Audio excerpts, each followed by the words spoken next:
تخيل معايا بنوتة صغيرة قاعدة في ركن أوضتها بتسرح شعر عروستها القماش البسيطة وبكل براءة بتلعب معاها. مين يصدق إن الطفلة دي بعد سنين هتبقى أعظم عالمة ومفتية في تاريخ الأمة الإسلامية كلها؟ البنوتة دي هي السيدة عائشة رضي الله عنها، ودي حكايتها من البداية. الحكاية بدأت في مكة، جوه بيت ما يعرفش ضلمة الجاهلية ولا سجد لصنم، بيت أبو بكر الصديق.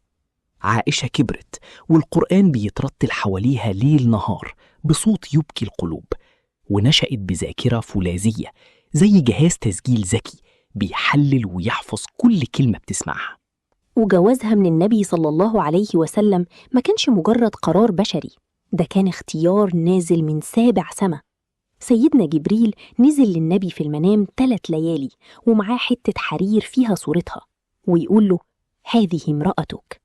ولما خطبها أمها قالت بيقين وإيمان يهز الأرض: وهل مثلنا يرد على رسول الله؟ ولما دخلت بيت النبوة ما لقيتش قصر ولا أثاث فاخر، لقيت أوضة بسيطة جدا فيها حصير وقربة مية، بس مليانة سكينة وحب ملهمش حدود. النبي كان حنين عليها جدا، كان بيراعي طفولتها ويسرب ليها صحباتها يلعبوا معاها عشان يسعدها وما يحملهاش فوق طاقتها. الحب ده ما كانش بيستخبى. لما سألوه عليه الصلاة والسلام: مين أحب الناس إليك؟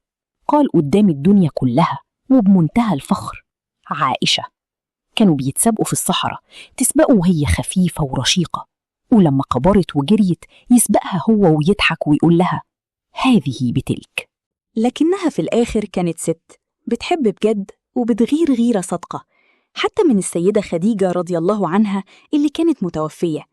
والنبي هنا علمها درس في الوفاء والقمة، علمها بحزم وحب إن خديجة وقفت معاه وقت ما الكل سابه. ومن يومها السيدة عائشة فهمت إن الحب الحقيقي ما بيطلبش المقارنة، وقررت ما تذكرهاش إلا بكل خير. وعلشان مكانها العالية دي نزل سيدنا جبريل في يوم وقال للنبي: أقرئها السلام من ربها ومني. تخيل، ربنا سبحانه وتعالى بيسلم عليها مخصوص، وبشرها ببيت في الجنة من لؤلؤ مجوف، لا صخب فيه ولا نصب، مفيش فيه تعب ولا دوشة. لكن الدنيا دار ابتلاء، وفي غزوة بني المصطلق بدأت الهزة الأرضية اللي غيرت حياتها. السيدة عائشة نزلت تدور على عقدها الضايع، ولما رجعت لقت القافلة مشيت وافتكروها جوه الهودج. لقت نفسها لوحديها تماما في ضلمة وصمت الصحراء الموحشة. قعدت مكانها بثقة لحد ما لقاها الصحابي صفوان بن المعطل، فركبها الجمل ومشي بيها وهو ساكت تماما وما طقش بنص كلمة إجلالا ليها. ودخلت المدينة في عز النهار، وهنا لقى زعيم المنافقين عبد الله بن أبي بن سلول فرصته الذهبية، وبدأ يرمي كلام زي السم في عرض زوجة النبي. الإشاعات ولعت في المدينة كالنار في الهشيم، وعائشة نايمة في سريرها مريضة وتعبانة وما تعرفش أي حاجة عن السكاكين اللي بتدبح في شرفها. بعد شهر كامل من البكا المستمر والدموع اللي ما نشفتش، دخل النبي صلى الله عليه وسلم وقال لها بتقل وصوت حزين: إن كنت بريئة فسيبرئك الله. بصت لأبوها وأمها عشان يدافعوا عنها، ما لقوش رد. الوجع سكت الكل. بنت 19 سنة بقت لوحدها تماماً، بتواجه أصعب وأقسى ابتلاء ممكن تواجهه ست. لكن الضعف ده اتحول في لحظة ليقين يهد جبال. ردت بقوة وإيمان وقالت لهم: والله لو حلفت مش هتصدقوني، مليش حل غير اللي قاله أبو يوسف، فصبر جميل والله المستعان على ما تصفون. لفت وشها للحيطة ونامت، سابت قضيتها لرب السما يفصل فيها. وفجأة نزل الوحي. النبي صلى الله عليه وسلم مسح العرق من جبينه وابتسم وقال: أبشري يا عائشة، لقد أنزل الله براءتك. أمها قالت لها: قومي اشكري النبي. فردت بعزة المظلوم المنتصر وصاحب اليقين: والله لا أقوم إليه ولا أحمد إلا الله.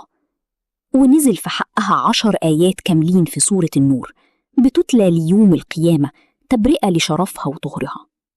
مرت السنين وتعب النبي واشتد عليه المرض، وكان بيلف على زوجاته ويسأل بتعب: أين أنا غدا؟ كلهم فهموا قلبه وتنازلوا بحب ورضا عشان يقضي أيامه الأخيرة في أوضة عائشة وتحت رعايتها هي بالذات. وفي لحظاته الأخيرة دخل أخوها ومعاه سواك، وبنظرة واحدة فهمت السيدة عائشة رغبة النبي. أخدت السواك ولينته بأسنانها وادته له، وشاء ربنا إن آخر حاجة تدخل جوف النبي تكون ريق السيدة عائشة اللي اندمج بريقه قبل خروج الروح بلحظات. وراسه الشريف في حضنها وساند على صدرها، رفع بصره للسما وقال بصوت خافت: اللهم الرفيق الأعلى. ومالت إيده وخرجت روحه الطاهرة. الدنيا كلها ضلمت في عينيها وما بقتش عارفة تعمل إيه من صدمة الوجع والألم. النبي اندفن في أوضتها، لكنها ما انهارتش ولا استسلمت للحزن والكسرة.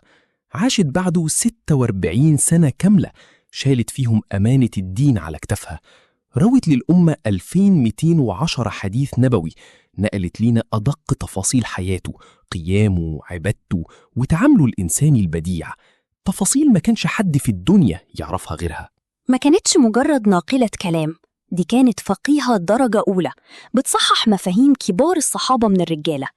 أبو موسى الأشعري رضي الله عنه قال عنها: ما أشكل علينا أمر قط فسألنا عنه عائشة إلا وجدنا عندها منه علما.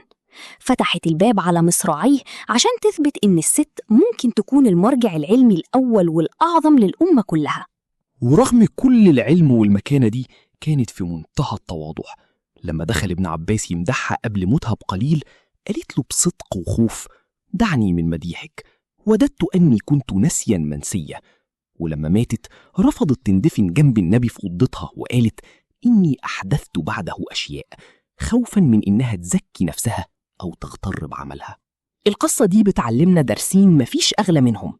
الدرس الأول: وكيلك هو السما. لما الناس تظلمك وما تعرفش تدافع عن نفسك والكل يتخلى عنك، افتكر إن ربنا سامع وشايف.